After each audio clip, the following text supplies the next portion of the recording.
बिस्मिल्लाहिर्रहमानिर्रहीम। अस्सलाम वालेकुम डियर स्टूडेंट्स। उम्मीद करता हूँ सब लोग ठीक ठाक होंगे, खैर खैरियत से होंगे, मौज मस्तियों में होंगे। इस वीडियो में हम पढ़ने वाले हैं सोर्सेज ऑफ एयर पोल्यूशन। इस वीडियो में बेसिकली हम पढ़ेंगे different types of gases which are responsible for air pollution, different types of materials that are responsible for air pollution. फिर उसके हम नेचुरल सोर्सेज पढ़ेंगे और anthropogenic means man made sources पढ़ेंगे। हमें पता है आपका टाइम बहुत ज़्यादा कीमती है, इकबाल के शाहीन हो आप, आपका टाइम ज़ाया नहीं करेंगे। शुरू करेंगे अपना टॉपिक, लेकिन टॉपिक शुरू करने से पहले मैं आपको एक बात बताता हूँ। देखिए, ये वीडियो अगर आपने एंड तक देख ली ना तो आपको ये वाला कॉन्सेप्ट मैं यूं चुटकियों में क्लियर करवा के दूंगा और इस पर आप रट्टे नहीं लगाओगे। बस सिर्फ आपको एक एडवाइस ये है कि एक पेपर ले लो और एक कागज़ ले लो, एक पेन ले लो और इसे नोट करते जाओ और गौर से सुनते जाओ। बेसिकली शुरू करते हैं अपने आज का topic, that is sources of air pollution. हमने इससे पिछले वीडियो में पढ़ा कि पोल्यूशन उस चीज़ को कहा जाता है जो अपने मिकदार से बढ़ जाती है और उसके हार्मफुल इफेक्ट्स काज होते हैं एनवायरनमेंट पर और लिविंग ऑर्गेनिज्म पर। हर वो चीज़ हमारे पास पोल्यूशन है जो अपने मुकर्ररा मिकदार से चेंज हो जाए। मतलब हमारे पास कार्बन डाइऑक्साइड की कंसंट्रेशन 0.03% है नेचुरली। अब अगर कार्बन डाइऑक्साइड की परसेंटेज हमारी इस नेचुरल परसेंटेज से 0.02 बढ़ गई, मतलब 0.1 कर लो, आपको 0.03 से बढ़ के 0.1 हो गई, तो अब ये जो है ये एक्सेस में मौजूद है कार्बन डाइऑक्साइड। और अगर इसके हार्मफुल इफेक्ट हो रहे हैं हमारी लिविंग ऑर्गेनिज्म पर, प्लांट्स पर, एनिमल्स पर और अदर माइक्रो ऑर्गेनिजम्स पर, तो इसको फिर हम कहेंगे एयर पोल्यूशन। तो पोल्यूशन हर वो चीज़, हम उसे हर उस चीज़ को कहते हैं जो अपने मिकदार से चेंज हो जाए, बढ़ जाए ज़्यादातर, तो और उसके हार्मफुल इफेक्ट्स खास होते हैं, तो इसको हम पोल्यूशन कहेंगे। अब एयर पोल्यूशन हमारे पास क्या है? देखिए, आपको तो पता है ना कि एयर हमारे पास किस चीज़ से बना होता है। ये चीज़ तो क्लियर है आपको कि एयर में हमारे पास डिफरेंट गैसेस होते हैं, नाइट्रोजन, ऑक्सीजन, कार्बन डाइऑक्साइड वगैरह, ये हमारे पास होते हैं डिफरेंट अमाउंट्स में। यहाँ तक तो बात आपको क्लियर हो गई। अब एयर में हमारे पास वाटर पार्टिकल्स भी होते हैं। समझाता हूँ किस तरह। आप किसी गिलास में ठंडा पानी डालोगे, अभी गर्मी है, गिलास में ठंडा पानी डालो तो उस ठंडे गिलास के इर्द गिर्द पानी इकट्ठा हो जाता है, वो ठंडा गिलास खुश्क हो जाता है। ये वजह ये नहीं है कि ये पानी गिलास से बाहर आ गया, वजह ये है कि जो ठंडे गिलास के इर्द गिर्द जो वाटर कंटेंट है ना वो कंडेंस हो गया। तो इससे आपको अंदाजा हो गया कि हमारे इर्द गिर्द जो होते हैं वो लिक्विड ड्रॉपलेट्स भी होते हैं। जो हमारे पास एनवायरनमेंट है इर्द गिर्द, इसमें एयर प्रेजेंट है, इसमें हमारे पास लिक्विड प्रेजेंट है। सही है। इसकी एक और मिसाल मैं आपको देता हूँ।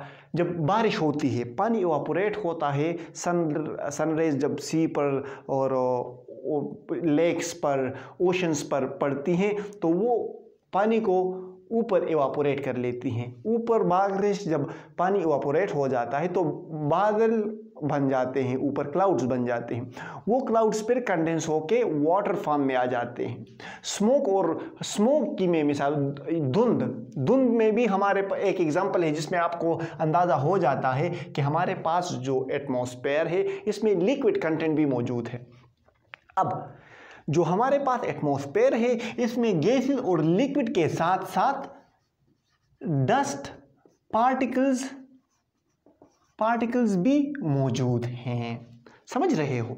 अब डस्ट पार्टिकल्स किस तरह मौजूद हैं? डस्ट पार्टिकल्स आप देख लो, जब धुआं आता है तो वो डिफरेंट डस्ट पार्टिकल्स को हवा में ले जाता है। वो डस्ट पार्टिकल जो बहुत ही ज़्यादा मतलब छोटे साइज में होते हैं तो हवा में रह जाते हैं। तो बेसिकली हमारे एनवायरनमेंट में लिक्विड, हमारे इर्द गिर्द का जो एयर है इसमें गैसेस होते हैं, लिक्विड होते हैं and small amount of dust particles होते हैं। अब एयर पोल्यूशन क्या है? एयर में हमारे पास ये चीज़ें प्रेजेंट है। अब जब ये चीज़ें अपने मुकर्ररा मिकदार से बढ़ जाए, जब हमारे पास gases, different types of gases में मैं आपको एग्जांपल दे देता हूं आपको कार्बन मोनोऑक्साइड की, oxides of carbon, carbon dioxides की, oxides of nitrogen NOx, oxides of sulphur. इसी तरह volatile organic compounds CFCs, chlorofluorocarbons, ये डिफरेंट टाइप्स ऑफ गैसेस हैं जो रिस्पॉन्सिबल है अगर ये मिकदार में बढ़ जाए और इसके हार्मफुल इफेक्ट्स होते हैं। बेसिकली कार्बन मोनोऑक्साइड तो मतलब इंसान को इसकी कंसंट्रेशन थोड़ी सी भी बढ़ जाए आपको पता भी नहीं होगा और आप मर जाओगे। इससे पिछले जो मरी में वाक़या हुआ था जब ट्रैफिक जैम हो गया था और लोग गाड़ियों में मर गए थे, वजह ये थी कार्बन मोनोऑक्साइड वाली वजह ये है ना, ये कि कार्बन इन्होंने हीटर ऑन कर लिए थे लोगों ने और दरवाजे बंद कर लिए थे। अब हीट की वजह से, इंजन की वजह से कार्बन मोनोऑक्साइड प्रोड्यूस हो रहा था और इन्होंने बाहर सर्दी थी चूंकि तो उन्होंने शीशे बंद किए हुए थे। अब इस कार्बन मोनोऑक्साइड को वो कंज्यूम कर रहे थे। ये माइन्यूट अमाउंट में भी आपको बेहोश कर देगा और आपको पता भी नहीं चलेगा और आपकी डेथ हो चुकी होगी। तो carbon dioxide is extremely harmful. इसी तरह कार्बन डाइऑक्साइड भी जब अपने मिकदार से ज़्यादा बढ़ जाए तो ये भी मतलब पोल्यूशन काज करता है। इसी तरह नॉक्स और सॉक्स तो एसिड रेन वगैरह काज करते हैं। ये भी जो वोलेटाइल ऑर्गेनिक कंपाउंड्स हैं ये भी हमारे पास एयर पोल्यूशन काज करते हैं। CFCs ओजोन लेयर डिप्लीशन काज करता है। ये हमारे पास डिफरेंट टाइप्स ऑफ गैसेज हैं जो कि एयर पोल्यूशन के लिए रिस्पॉन्सिबल हैं। सही है। इसको अगर हम नाम देंगे ना तो हम इसको कहेंगे, हम इसको कह सकते हैं कि they are gaseous air pollution. Gases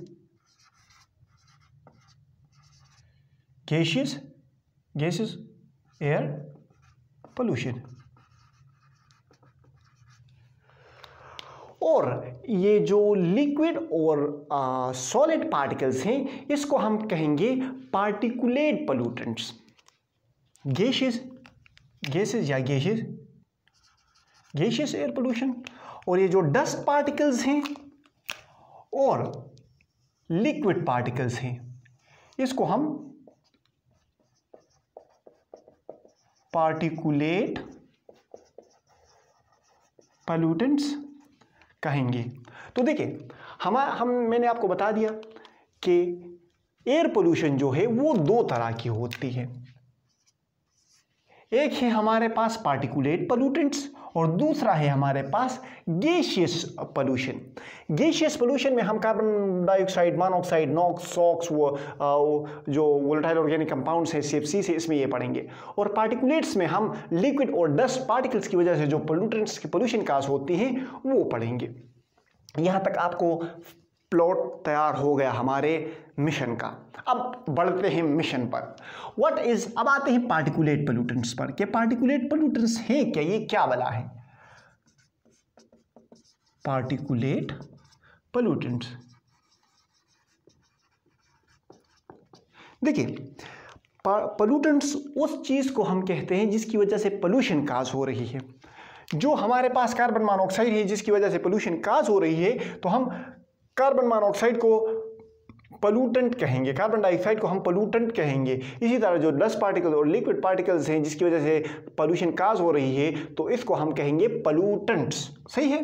तो पार्टिकुलेट पोल्यूटेंट्स, पार्टिकुलेट्स मैंने आपको बताया कि इसमें लिक्विड और डस्ट पार्टिकल्स आते हैं, सॉलिड पार्टिकल्स आते हैं, लिक्विड और सॉलिड पार्टिकल्स आते हैं। तो इसकी अगर हम डिफिनीशन करें तो the particulate pollutants are basically the hazardous solid and liquid particles in air. वो सॉलिड और लिक्विड पार्टिकल्स होते हैं जो हज़ार्डस होते हैं, जो नुकसानदेह होते हैं। The hazardous solid and liquid particles in air is called particulate pollutants.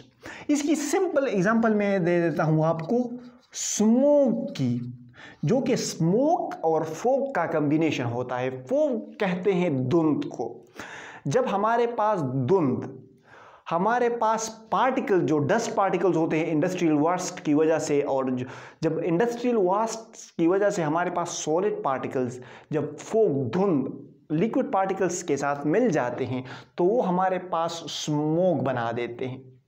तो पार्टिकुलेट पोल्यूटेंट्स हमारे पास ऐसे पोल्यूटेंट्स होते हैं, ऐसे सॉलिड हजार्डस नुकसानदेह सॉलिड और लिक्विड पार्टिकल्स होते हैं जो हमारे लिए नुकसानदेह होते हैं और एयर में प्रेजेंट होते हैं। The hazardous solid and liquid particles in air is called particulate pollutants. Example मैंने आपको दी स्मोक की। अच्छा, इसके ये तो आपको पता चल गया कि पार्टिकुलेट पोल्यूटेंट्स क्या हैं। अब इसके नेचुरल सोर्सेज की तरफ आते हैं कि इसके नेचुरल सोर्सेज, जगह थोड़ी कम है, कोशिश करेंगे कि सारा लेक्चर इस पे आ जाए। तो इसकी जो नेचुरल सोर्सेज हैं ना, तो पार्टिकुलेट पोल्यूटेंट्स के अगर मैं आपको बता दूं तो इसके नेचुरल सोर्सेज जो है वो वोल्केनिक एरप्शन है, जब हमारे पास लावा उबड़ के आ जाता है।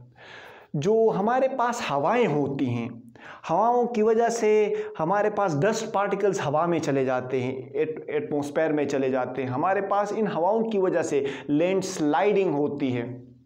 हमारे पास जो नेचुरल फॉरेस्ट फायर होता है उसकी वजह से हमारे पास जो साल्ट स्प्रेज होती हैं ओशंस वगैरह से, तो ये जो सब चीज़ें हैं ये इसके नेचुरल सोर्सेज में आती हैं। इसमें हम कुछ लिख देते हैं वोल्केनिक एरप्शन। इसमें वोल्केनिक एरप्शन आ गया। इसमें जो सॉलिड पार्टिकल, इसमें जो नेचुरल फॉरेस्ट फायर, जब कुदरती वजह से हमारे जो फॉरेस्ट है उनमें आग लग जाए, इसको हम कहते हैं नेचुरल फॉरेस्ट फायर। जो सॉइल इरोजन होती है, जो मैंने आपको बताया कि जो डस्ट स्टॉर्म होता है, जो एयर की वजह से जो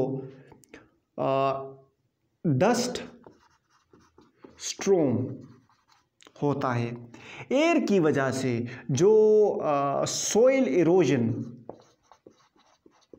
इरोजन होती है, तो ये हमारे पास किस चीज़ में आते हैं, ये इसके नेचुरल सोर्सेस हैं।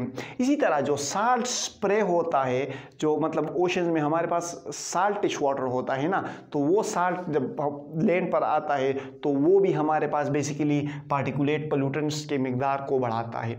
तो इसके नेचुरल सोर्सेज हो गए। अब आते हैं इसके एंथ्रोपोजेनिक सोर्सेज पर। Anthropogenic means man made sources. तो इसकी मेन मेड सोर्सेज जो पार्टिकुलेट पोल्यूटेंट्स की हैं वो कंबशन ऑफ फॉसिल फ्यूल्स है, माउंटेन जो ब्लास्टिंग है, इसमें माउंटेन ब्लास्टिंग आती है, और इसकी जो माइनिंग वगैरह है ये इसके एंथ्रोपोजेनिक सोर्सेज हैं।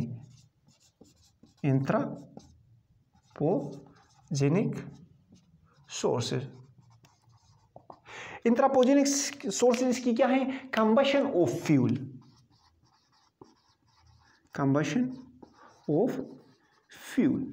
जब हम ये जो फ्यूल वगैरह है, पेट्रोल वगैरह है, इसे हम जब इंजन में बस्ट करते हैं, आपने तो ये अगर आप पेशावर में हो तो आपने ये पुरानी गाड़ियाँ देखी होंगी जो खाला धुआं निकालती हैं, जो डीजल कंबशन होती है, डीजल स्पेशली जो डीजल पर गाड़ियाँ जो चलती हैं ना, वो काला धुआं निकालती हैं इन्वायरमेंट में, उसे आपने देखा होगा। तो जो हम जो फ्यूल्स की कंबशन करते हैं, ये फ्यूल क्या है, डीजल है, पेट्रोल है, ये हमारे पास फ्यूल है। जब ये इसकी कंबशन होती है तो ये हमारे पास पार्टिकुलेट पोल्यूटेंट्स को बढ़ाता है। इसकी एक एग्जांपल मैंने आपको ये दी। दूसरी मैंने आपको ये बताया कि जो माइनिंग है, माइनिंग आप जानते हो,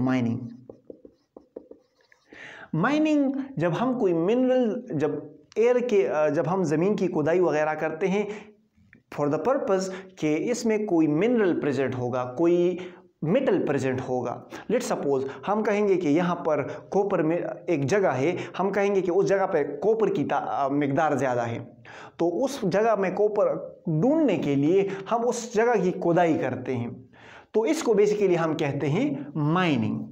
सही है, ज़मीन की खुदाई जब हम करते हैं किसी मिनरल्स के लिए, मिनरल हासिल करने के लिए जब हम ज़मीन की खुदाई करते हैं तो इसको हम कहते हैं माइनिंग।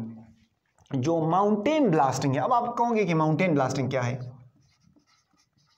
माउंटेन ब्लास्टिंग अब ये जो सीपेक बन रहा था, इसमें जो बड़े बड़े पहाड़ों में रास्ते किए गए हैं ना, तो वो इस तरह नहीं किए गए कि बंदा खड़ा है और वो बेलची और कोदाली के साथ एक एक ईंट को निकाल रहा है और रास्ता बना रहा है। बेसिकली माउंटेन ब्लास्टिंग में हम इस तरह करते हैं कि माउंटेन के नीचे एक्सप्लोसिव मटेरियल रख देते हैं और माउंटेन को उड़ा देते हैं।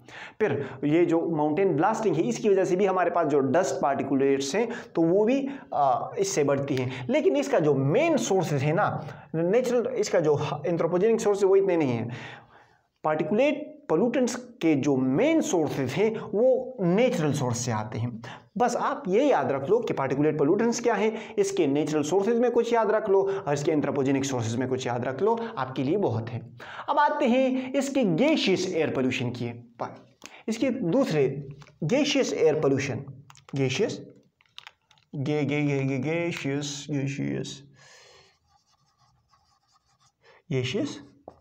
Air pollution. अब गैसियस एयर पोल्यूशन, इन गैसेस की वजह से जब हमारे पास पोल्यूशन काज होती है तो इसको हम कहते हैं गैसियस एयर पोल्यूशन। इसमें सबसे पहले कार्बन मोनोऑक्साइड को उठा लेते हैं। कार्बन मोनोऑक्साइड ये एक, लेट्स सपोज एक चीज है, इसके हम नेचुरल सोर्सेस पढ़ते हैं। नेचुरल सोर्सेस के नेचुरल सोर्सेस से कार्बन मोनोऑक्साइड कहाँ कहाँ पर यूज़ होता है। तो नेचुरल सोर्सेस वोल्केनिक इरप्शन हो गया, जो नेचुरल गैस एमिशन है वो हो गया, सीड जर्मिनेशन हो गया, इलेक्ट्रिकल डिस्चार्ज ड्यूरिंग स्ट्रोम ये हो गया।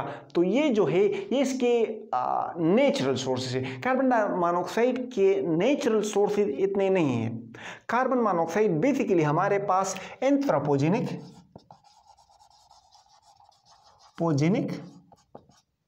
सोर्सेज से आता है। इसके जो नेचुरल सोर्सेज है ना वो वोल्केनिक इरप्शन हो गया, वोल्केनिक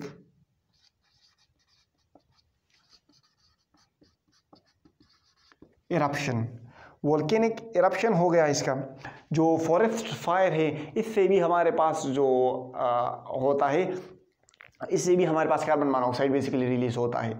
जो नेचुरल गैस होता है, नेचुरल गैस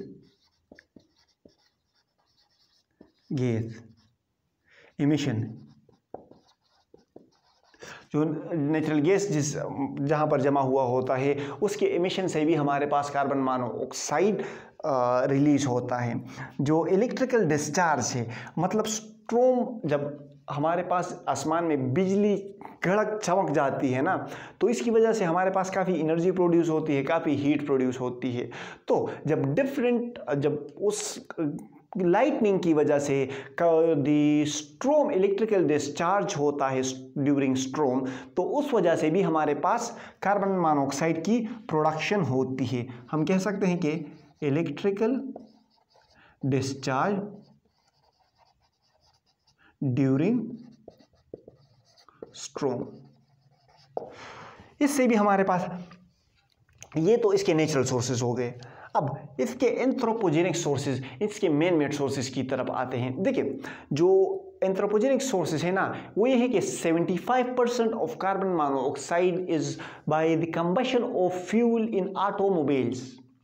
जो 75% कार्बन मोनोऑक्साइड है वो हम जब गाड़ियां चलाते हैं तो इसमें जो कंबशन होती है, इसके इंजन में जो कंबशन होती है उससे हमारे पास ये रिलीज होता है। So 75% of carbon monoxide is released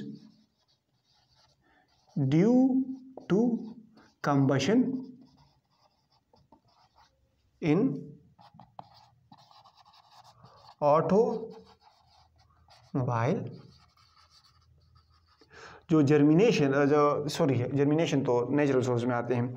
जो एंथ्रोपोजेनिक सोर्सेस हैं वो इसके ये है ना कि हमारे पास जब स्टील और आयरन इंडस्ट्री है, स्टील और आयरन इंडस्ट्री भी हमारे पास ये जो है क्या कहते हैं कार्बन मोनोऑक्साइड को रिलीज करती है।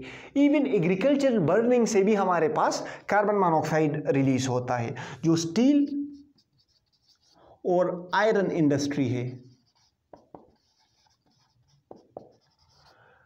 ये हमारे पास कार्बन मोनोऑक्साइड से रिलीज होती है। एग्रीकल्चरल बर्निंग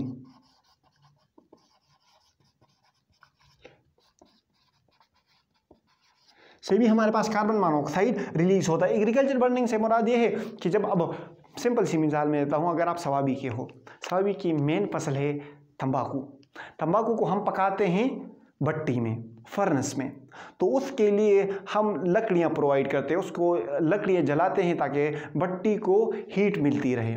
तो एग्रीकल्चरल बर्निंग की वजह से हमारे पास कार्बन मोनोऑक्साइड प्रोड्यूस होता है। लेकिन जो मेनली कार्बन मोनोऑक्साइड प्रोड्यूस हो रहा है वो हमारे पास गाड़ियाँ, ऑटोमोबाइल्स, मतलब ऑटोमोबाइल्स हम गाड़ियों को कहते हैं। 75% जो हमारे पास कार्बन डाइऑक्साइड काज हो रहा है, it is because of automobile engines. I hope आपको कार्बन मोनोऑक्साइड की समझ आ गई होगी। अब बढ़ते हैं कार्बन डाइऑक्साइड की तरफ। जगह थोड़ी कम है ना, तो इसलिए मैं थोड़े से शुन्तियाँ कर रहा हूँ। कार्बन डाइऑक्साइड, इसके जो कार्बन डाइऑक्साइड है ना, ये भी हमारे पास जब हद से बढ़ जाए और हार्मफुल इफेक्ट्स काज करने लगे तो इसको भी हम क्या कहते हैं, इसको भी हम पोल्यूशन कहेंगे। सही है। अब इसकी जो नेचुरल सोर्सेज हैं वो तो आपको पता है कि प्लांट्स एंड एनिमल्स हैं, during their respiration they produce carbon dioxide.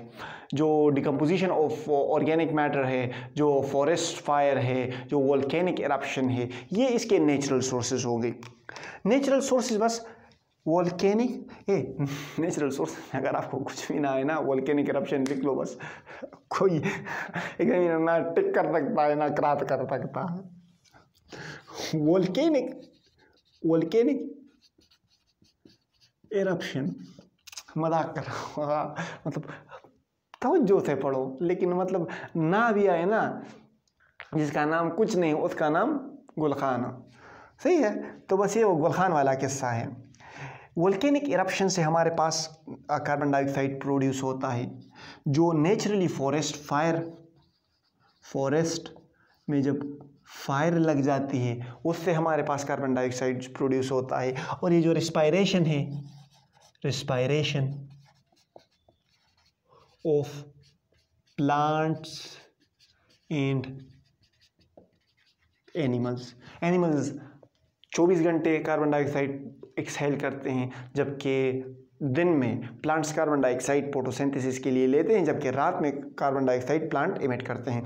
तो respiration of plants and animals, volcanic eruption, forest fire, और लिखते जाओ बस, डिकम्पोजिशन ऑफ ऑर्गेनिक मैटर से भी हमारे पास कार्बन डाइऑक्साइड प्रोड्यूस होता है। जब हमारे पास लेट्स सपोज इसकी डिकम्पोजिशन ऑफ ऑर्गेनिक मैटर के अगर मैं आपको मिसाल दे दूँ ना, तो मीथेन ले लो, CH4, ये जब ऑक्सीजन के प्रेजेंस में कंबशन होती है इसकी, तो ये हमारे पास कार्बन डाइऑक्साइड बन जाता है इसका, CO2 और H2O, जबकि हमारे पास एनर्जी वगैरह रिलीज हो जाती है। तो डिकम्पोजिशन ऑफ ऑर्गेनिक मैटर से भी हमारे पास कार्बन डाइऑक्साइड प्रोड्यूस होता है। अब इसके एंथ्रोपोजेनिक सोर्सेज की तरफ आते हैं।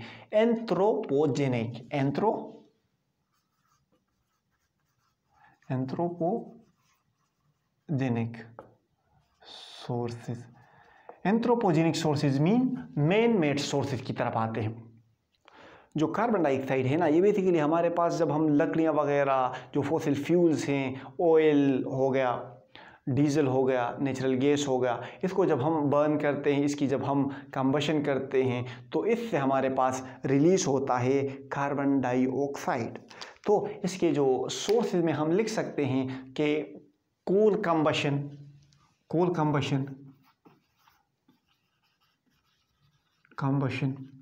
इसके जो नेचुरल सोर्सेज हैं वो है कोल कंबशन। कार्बन डाइऑक्साइड के जो फॉसिल फ्यूल्स हैं, फॉसिल फ्यूल से हमारे पास फॉसिल फ्यूल में हमारे पास क्या आते हैं, कोल आता है, नेचुरल गैस आता है और पेट्रोलियम वगैरह आते हैं फॉसिल फ्यूल्स में। सो कोल कंबशन, पेट्रोलियम वगैरह हो गया। इंडस्ट्री से भी हमारे पास कार्बन डाइऑक्साइड इमिशन होती है, इसकी इंडस्ट्रियल इमिशन।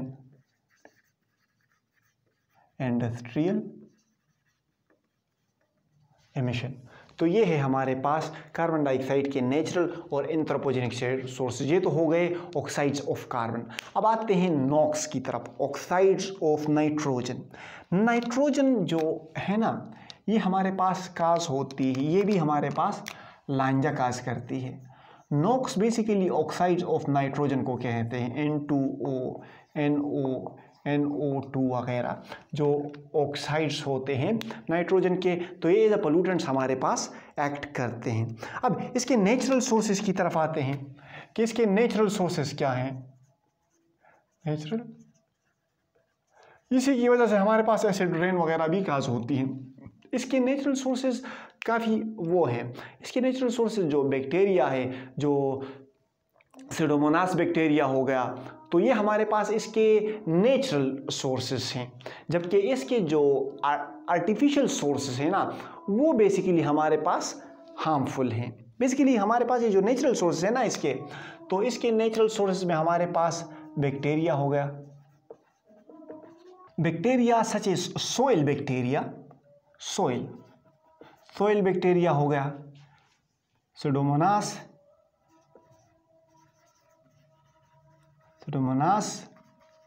बैक्टीरिया।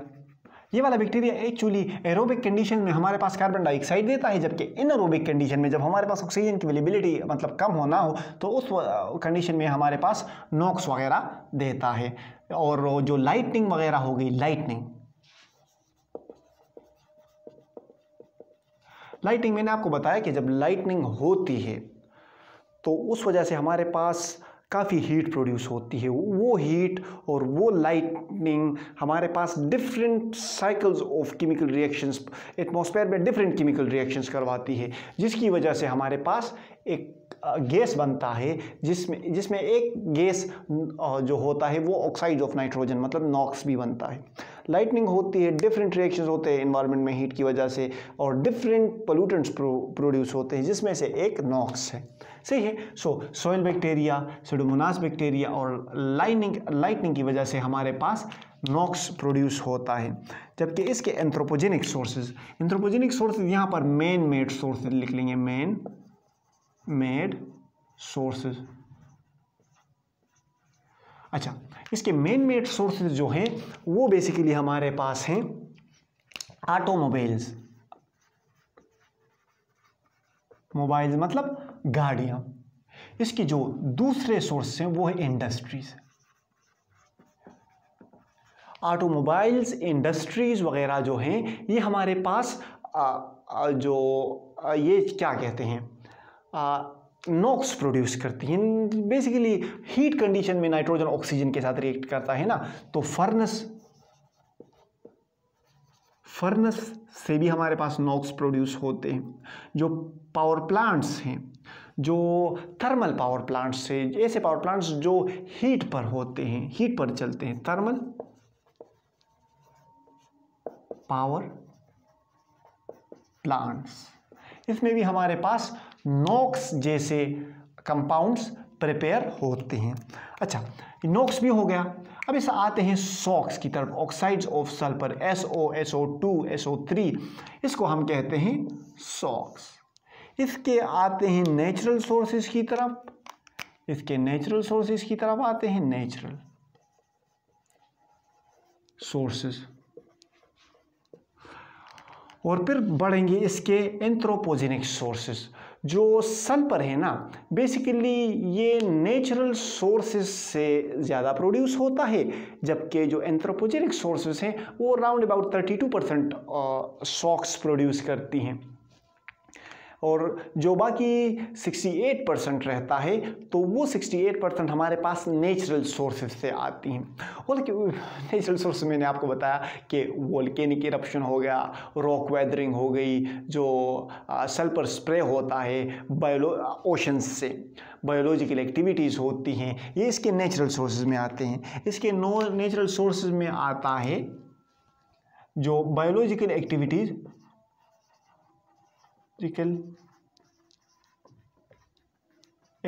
होती हैं, जिसकी वजह से हमारे पास सल्फर ऑक्साइड्स प्रोड्यूस होते हैं। जो सल्फर स्प्रे होता है ओशंस में ओशंस से, from oceans, sulphur spray from, असल में सल्फर कंटेंट्स ओशन में प्रेजेंट होता है। जब वो सल्फर हमारे पास जब ज़मीन पर आता है तो उसको हम कहते, वो भी हमारे पास सॉक्स की वजह बनता है, सॉक्स बनने की वजह बनता है। तो हम इसलिए कहते हैं कि सल्फर स्प्रे। और मैंने आपको बताया कि वो जो वोल्केनिक इरप्शन है, वोल्केनिक इरप्शन, इसकी वजह से भी हमारे पास ये चीज़ें बनती हैं। अब जो मेन मेड सोर्सेज हैं ना, मतलब मेन मेड सोर्सेज हैं, तो मेन मेड सोर्सेज में हमारे पास कोल हो गया, ऑयल हो गया, combustion of sulphur containing compounds हो गए। जो मेन मेड सोर्सेज हैं, मेन मेड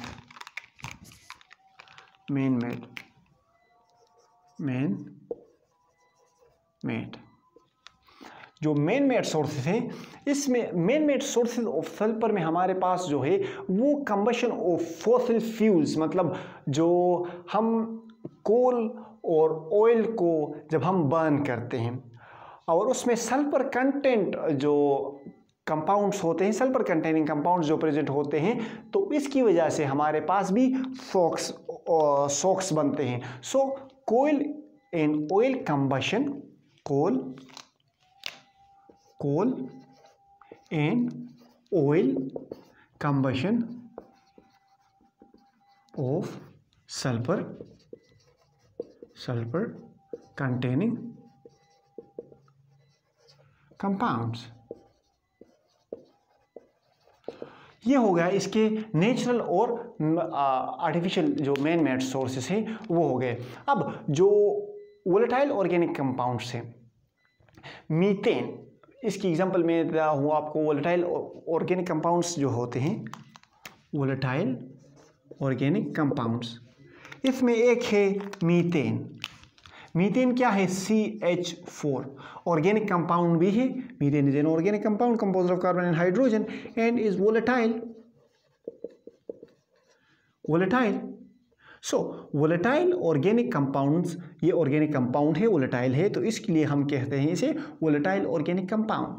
अब जो volatile organic compound for example methane हो गया, ये हमारे पास रिलीज होते हैं। वोलेटाइल ऑर्गेनिक कंपाउंड्स बेसिकली हमारे पास नेचुरल सोर्सेज के जो मर्शी प्लेसेस होते हैं, दलदली इलाके, दलदली मर्शी प्लेसेस, जो दीमक होता है, दीमक आप जानते हो, टर्माइट्स जिसे हम कहते हैं, टर्माइट्स हो गया। इवन जो नेचुरल प्रोसेसेस है, डाइजेशन का जो एनिमल का जो नेचुरल प्रोसेस है ना, मतलब एनिमल गाय वगैरह जो मतलब क्या अब मैं आपको कैसे समझाऊं। जब आप भड़ास निकालते हो, आप नहीं निकालते, मतलब जब एक तो होता है ना, जब आप उसको उर्दू में क्या कहते हैं, जब animals during normal digestion process release volatile organic compound. Animals इसी तहजीबी अंदाज में से कहेंगे, animal during their normal digestion release volatile organic compounds. मतलब आपकी हवा निकल जाती है, मतलब आपकी नहीं निकलते, आप तो अच्छे इंसान। ये हो गए इसके नेचुरल सोर्सेज। अब आते हैं इसके इसके नेचुरल सोर्सेज हो गए। अब इसके मेन मेड सोर्सेज की तरफ आते हैं। अच्छा, इसके मेन मेड सोर्सेज जो हैं वो फॉसिल फ्यूल की बर्निंग है, बस burning of fossil fuel such as, आप अगर पेट्रोलियम नेचुरल गैस, पेट्रोलियम, बस आपको अगर मैं कहूँगा ना कि बर्निंग ऑफ फॉसिल फ्यूल, तो इसमें पेट्रोलियम आता है, नेचुरल गैस आता है, जो कोल आता है, ये सब इसमें आते हैं। बर्निंग ऑफ फॉसिल फ्यूल, इसमें नेचुरल गैस आता है, कोल आता है एंड पेट्रोलियम आता है। समझ रहे हो? ये इसके मेन सोर्सेस हो गए। यहाँ तक तो आपको बात समझ आ गई कि ये वोलेटाइल ऑर्गेनिक जो क्या कहते हैं वोलेटाइल ऑर्गेनिक कंपाउंड्स हैं, इसके नेचुरल सोर्स ये हैं कि हमारे पास दलदली इलाकों से टर्माइट्स जो दीमक होता है वो भी इसे प्रोड्यूस करता है, animals during their normal digestion process भी इसे प्रोड्यूस करते हैं। अब मैंने आपको जो ये बताई ना, ये मैंने मेन सोर्सेज बताई। अब ये और जगहों से भी रिलीज होती हैं, ये ज़रूरी नहीं है कि मतलब मैंने जो नाम लिखे हैं सिर्फ उसी से रिलीज़ हो रही, ये बहुत जगहों से रिलीज़ होती हैं। पर जो मेन चीज़ें हैं जो रिस्पॉन्सिबल है इसके रिलीज़ के लिए, नेचुरल सोर्सेज और मैन मेड सोर्सेज, तो सिर्फ मैंने आपको वो हाईलाइट करके दी हैं। ये बात आप जहन नशीन कर लें, सही है। अच्छा, अब आते हैं CFCs की तरफ। What is CFCs? क्लोरोफ्लोरोकार्बन। ये कार्बन है, ये क्लोरीन के साथ, फ्लोरीन के साथ और फ्लोरीन के साथ अटैच होता है। अब ये जो CFC है ना, ये हमारे पास एयर कंडीशनिंग्स में, रेफ्रिजरेटर्स में, ACs में, कूलेंट्स में ये हमारे पास बेसिकली यूज़ होता है, सही है। अब इसके नेचुरल सोर्सेज इतने नहीं हैं, ये हम कूलेंट्स के कूलिंग के लिए यूज़ करते हैं। और जब ये हमारे पास एनवायरनमेंट में रिलीज़ होता है, तो जब ये हमारे पास एयर कंडीशन खराब हो जाता है, हमारे पास से जो रेफ्रिजरेटर में ये यूज़ हुआ था उससे रिलीज़ हो जाता है, तो ये पहुंच जाता है ओजोन में। अब इसमें ये होता है ना कि फोटोलिटिक इसकी ब्रेकडाउन हो जाती है और ये हमारे पास CF2Cl, मतलब इससे एक क्लोरीन चला गया और ये एक क्लोरीन इससे जुदा हो गया, ये बॉन्ड ब्रेक हो जाता है, सही है। तो ये क्लोरीन रेडिकल बन जाता है। अब ये क्लोरीन रेडिकल जो है ये फिर तबाही मचाता है ओजोन में और इसकी डिप्लीशन काज करता है। लेट्स सपोज इसने O3 के साथ रिएक्शन कर लिया तो ये ClO बना लेगा प्लस O2 बना लेगा। अब ओजोन O3 से कन्वर्ट हो गया O2 में। अब ये जो ClO है ना, ये फिर दूसरे ओजोन के साथ या दूसरे ऑक्सीजन के साथ रिएक्ट कर लेगा, तो ये हमारे पास फिर क्लोराइड रेडिकल बना लेगा, साथ ही साथ O2 बना लेगा। अब ये फिर वही Cl क्लोराइड रेडिकल फिर किसी और ओजोन के पीछे लग जाता है और इसे तोड़ देता है ClO बन के और O2 बन के। फिर यही वाला प्रोसेस कंटिन्यूस होता रहता है और इसी की वजह से हमारे पास ओजोन लेयर डिप्लीशन होती है। हमने सोर्सेज ऑफ एयर पोल्यूशन पढ़े और इसके अगर सोर्सेज की मैं बात करूँ ना, तो एयर कंडीशनिंग ले लें आप, एयर कंडीशन लिख लें, जो कूलेंट्स हैं वो लिख लें और जो रेफ्रिजरेटर्स हैं वो लिख लें।